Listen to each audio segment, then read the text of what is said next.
বিসমিল্লাহির রহমানির রহিম। 5ই আগস্ট বাংলাদেশের অনেকেই নতুন স্বাধীনতা বলে ঘোষণা করে।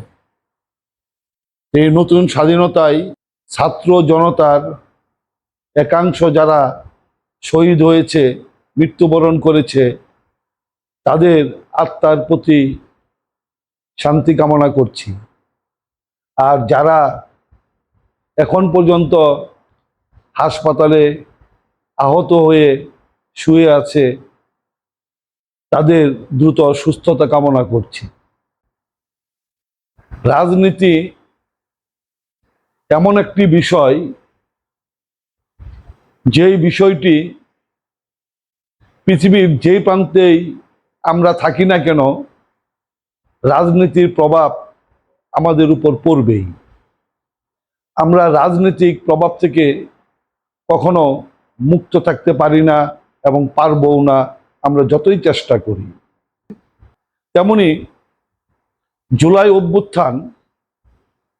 অভ্যুত্থানের মাধ্যমে যে পট পরিবর্তন হয়েছে, সেটার ধরে রাখাই হলো সবচেয়ে গুরুত্বপূর্ণ বিষয়। বিশেষ করে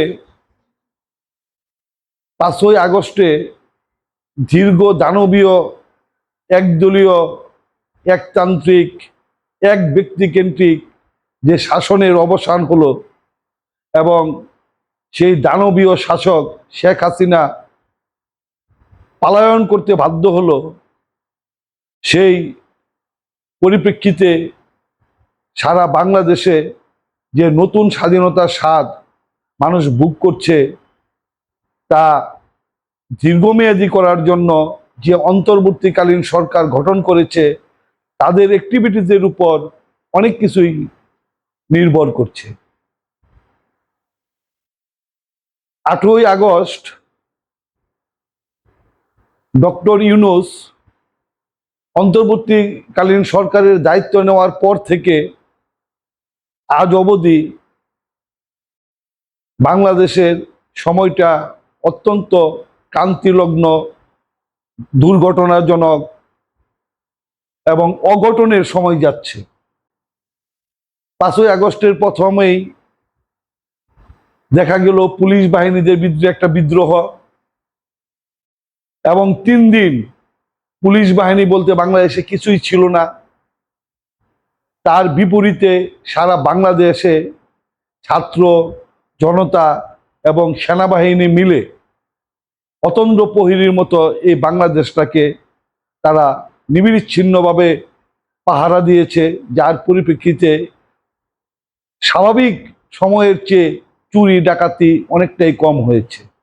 যাই হোক, পরবর্তী টাইমে যারা পুলিশ পুনরায় তাদের কর্মে ফিরলেন এবং এখন পর্যন্ত অনেক পুলিশ তারা পলায়ন পর আছে এবং তাদের কর্মে যোগদান করে নাই। পরবর্তী টাইমে আমরা আনসারের ঘটনা দেখলাম, আনসারদের ভিতরে বিদ্রোহ। পরবর্তী টাইমে আমরা বিক্ষিপ্তভাবে রিক্সাওয়ালা, অটো, চারিদিকে অনেকেরই বিদ্রোহ এবং দাবি দাওয়া নিয়ে নতুন সরকারের প্রতি আসলো। তো এখানে অন্তর্বর্তীকালীন সরকারের সমালোচনা করার যে অধিকার অন্তর্বর্তীকালীন সরকার আমাদেরকে দিয়েছে, আজকের আলোচনাটা মূলত আমার ওটার উপরই ভিত্তি করে। যে আজকে প্রায় 46 দিন 47 দিন হয়ে গেল সেই 71-এর মুক্তিযোদ্ধাদের মতো কতজন মুক্তিযুদ্ধ করেছিল তার তালিকা আজ অবধি আমরা পাই নাই। তার বিপরীতে কতজন মুক্তিযোদ্ধা বা দেশের এই ক্রান্তিলগ্নে, মুক্তিযোদ্ধার ক্রান্তিলগ্নে শহীদ হয়েছিল, কেউ বলে 3 লাখ, কেউ বলে 30 লাখ, কেউ বলে 3 কোটি, আজ অবধি তার প্রকৃত সংখ্যা আমরা নির্ণয় করতে পারি নাই। তেমনি আজকে 47 দিন হয়ে গেল যারা বাংলা ব্রকেট, ডিজিটাল, স্মার্টার, এত কিছু শব্দ নতুন করে আমাদেরকে শিখালো, বিশেষ করে জেনারেশন জোমার্স, জেনজি হওয়ার পরেও তাদের কাছে আমি ব্যক্তিগতভাবে আশা করেছিলাম যে আমরা দ্রুতই শহীদের তালিকাটা পাব, এবং সেই তালিকাটা আমাদের জন্য অত্যন্ত গুরুত্বপূর্ণ এবং বাংলাদেশের ভবিষ্যতের রাজনীতির জন্য অত্যন্ত গুরুত্বপূর্ণ। কিন্তু দুঃখের বিষয়, উপদেষ্টা মণ্ডলী নিয়ে অন্তর্বর্তী সরকার গঠিত হয়ে গেছে, তা সেই তালিকা আজ অবধি আমরা পাই নাই। এই ছাত্র আন্দোলনের, বৈষম্য বিরোধী ছাত্র আন্দোলনের পরিপ্রেক্ষিতে যখন রাজপথে আওয়ামী ছাত্রলীগ এবং আওয়ামী পুলিশ বাহিনী মার দাঙ্গা হয়ে ছাত্রদের উপর আঘাত হানলো এবং রংপুরে আবু সাইদ শহীদ হলো, সে আবু সাইদের শহীদের মাধ্যমে প্রতিদিন লাশ পড়তে থাকলো এবং স্বৈরাচার শেখ হাসিনার হাত রঞ্জিত হতে থাকলো, ঠিক সেই মুহূর্তে না পেরে সে কারফিউ জারি করেছিল এবং ওবায়দুল কাদের বলেছিল দেখা মাত্রই গুলি। যাই হোক, সেই কারফিউ দেওয়ার পরবর্তী টাইমে খুব দ্রুতই স্বৈরাচার সরকারের নিয়ন্ত্রণে সবকিছু আসতে শুরু করলো। এই সময়টাকে আমাদের ভুলে গেলে চলবে না। যখন অনেকটাই রাজনৈতিক অবস্থান স্বৈরাচার সরকার, শেখ হাসিনার সরকার নিয়ন্ত্রণে নিয়ে আসছিল, ঠিক সেই সময় একটা ভাষণকে কেন্দ্র করে যখন আবার ঢাকা ইউনিভার্সিটির ছাত্ররা জেগে উঠলো, তুমি কে আমি কে, রাজাকার রাজাকার, কে বলেছে স্বৈরাচার স্বৈরাচার, আবার নতুন উদ্যমে যখন জেগে উঠলো, তখন তার সাথে জনতা, রাজনীতিবিদ সকলেই এক দফা আন্দোলনের পরিপ্রেক্ষিতে স্বৈরাচারকে উৎখাত করার জন্য রাজপথে নেমে আসলো। এই বিষয়গুলি ভুলে গেলেও চলবে না। ৩রা আগস্ট যখন আবার পুনরায় কারফিউ জারি করলো, তখন আবার আমাদের সারা বাংলাদেশের মুক্তিকামী মানুষের মনে একটা ভয় জাগ্রত হলো, আবার কি আর্মিরা আমাদের জনতা, ছাত্র জনতার বিপক্ষে অবস্থান করবেন কিনা। কিন্তু সন্ধ্যা ৬টার থেকে কারফিউ ঘোষিত হলো। সময়টাকে আমি খুব নিবিড়ভাবে পর্যবেক্ষণ করেছি। ওদিকে পরের দিন ছাত্রদের সমন্বয়ক বাহিনীর মাধ্যমে আমরা জানতে পারলাম লং মার্চ টু ঢাকা, যেটা তাদের ঘটনার পরিপ্রেক্ষিতে ৭ তারিখ ছিল, সেটা তারা ৫ তারিখ ঘোষিত করলো।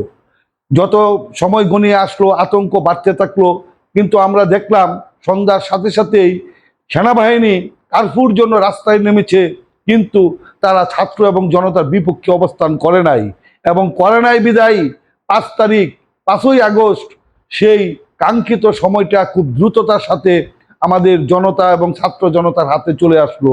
তার জন্য সে আর্মিদের তরুণ অফিসারদেরকেও আমাদেরকে এই ইতিহাসের সাক্ষী হিসেবে মনে রাখতে হবে এবং তাদের অবদানকেও আমাদের অস্বীকার করলে বা ভুলে গেলে চলবে না।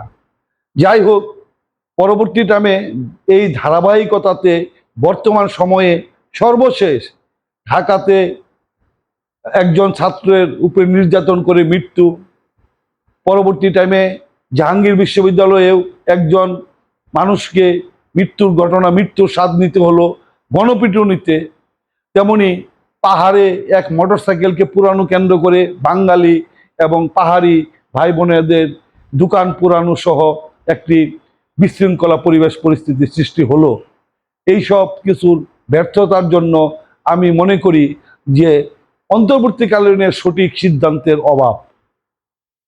অন্তর্বর্তীকালীন সরকারের ভিতরে 2 জন সমন্বয়ক রাখা হয়েছিল, নাহিদ এবং আসিফ, এবং ছাত্র সমন্বয়কদের ভিতরে অনেকেরই এমন একটা ভাবনা শুরু হলো যে তারাই এই দেশকে একসময় পুনর্গঠিত করেছে এবং তারাই বাকি সময়ে ভবিষ্যতের বাংলাদেশকে পরিচালিত করে নেবে।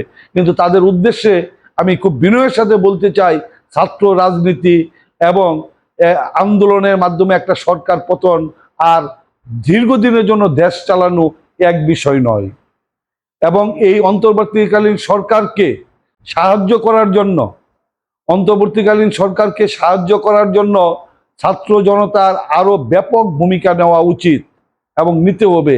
অন্যথায় এই স্বাধীনতার স্বাদ আমরা ৭১ থেকে আজকের দিন পর্যন্ত, বা বলা চলে ৫ই আগস্টের আগের দিন পর্যন্ত আমরা স্বাধীনতার স্বাদ ভোগ করতে পারি না দেখেই আমরা সে ৫ই আগস্টকে দ্বিতীয় স্বাধীনতা বলি। দ্বিতীয় স্বাধীনতার বলার উদ্দেশ্যই হলো যে আমরা পূর্বে স্বাধীনতাকে ভোগ করতে পারি নাই, তাহলে এখনো যদি সে পূর্বের স্বাধীনতার মতো আমরা স্বাধীনতার স্বাদ ভোগ করতে না পারি, তাহলে এই ব্যর্থতার দায়ভার আমাদের সকলেরই। বিশেষ করে এই ব্যর্থতার দায়ভার আমাদের সকলকে বহন করতে হবে এবং এর খারাপ ঘটনাগুলিকেও আমাদের এই দেশের সমস্ত মানুষকে বহন করতে হবে। ঘটনা পরিক্রমায় এখন আমরা যেভাবে অন্তকুণ্ডলে ছাত্রদের সমন্বয়করা বিভিন্নভাবে রাজনীতিতে ঢুকে পড়ছে তা অত্যন্ত দুঃখজনক। আমি মনে করি ছাত্ররা অত্যন্ত প্রহরী হিসেবে এই অন্তর্বর্তীকালীন সরকারের যে উপদেষ্টা মণ্ডলীতে 2 জন ছাত্র আছে, অচিরেই তারা এই জায়গা থেকে পদত্যাগ করে ছাত্র সমন্বয় কমিটি তারা সারা বাংলাদেশে যেসব জায়গায় সংস্কারের প্রয়োজন তার একটা রোড ম্যাপ দ্রুত গঠন করা দরকার। কারণ আমরা সাধারণ ছাত্ররা আমরা আমাদের শিক্ষা প্রতিষ্ঠানে নির্যাতিত হই যখন যে সরকার থাকে সে সরকারের দলীয় লোকজনের দ্বারা। তাহলে সেখানে এমনভাবে রাজনীতিটাকে আনতে হবে যাতে যে সরকারই থাকুক সেই সরকারের দলীয় ছাত্র সংগঠন যেন আমাদের মতো নিরীহ ছাত্রের উপরে আন্দোলন অত্যাচার করতে না পারে, অন্যায় করতে না পারে এবং আবরারের মতো হত্যা না হয়, হত্যা করতে না পারে, সেই বিষয়টাকে নিশ্চিত করা নাম্বার 1। এবং ছাত্র রাজনীতিটাকে এমনভাবে আনতে হবে যে রাজনীতি ছাত্ররা রাজনীতির সাথে সম্পৃক্ত থাকবে, ছাত্রদের কাছ থেকে রাজনীতিবিদ তৈরি হবে, সেটা সত্য, কিন্তু এমন কোনো রাজনীতি না যাতে আমরা ছাত্রলীগের ভয়ে, ছাত্র দলের ভয়ে, ছাত্র ইউনিয়নের ভয়ে বা ছাত্র শিবিরের ভয়ে আমরা সাধারণ ছাত্ররা সবসময় তন্ত্রস্থ থাকবো। আর তারা যখন যে ক্ষমতায় থাকবে সেই ছাত্র দলরা দাপায়া বেড়াবে সারা শিক্ষা প্রতিষ্ঠানগুলো, আর আমরা নব মস্তকে তা মেনে নিব, এইরকম স্বাধীনতা আমাদের দরকার নাই। এটার জন্য জরুরি সংস্কার দরকার, পুলিশ বাহিনীতে সংস্কার দরকার, সচিবালয়ে বা জনপ্রশাসনে দুর্নীতিদের সংস্কার দরকার, এবং বিচার বিভাগে সংস্কার দরকার, আইন বিভাগে সংস্কার দরকার।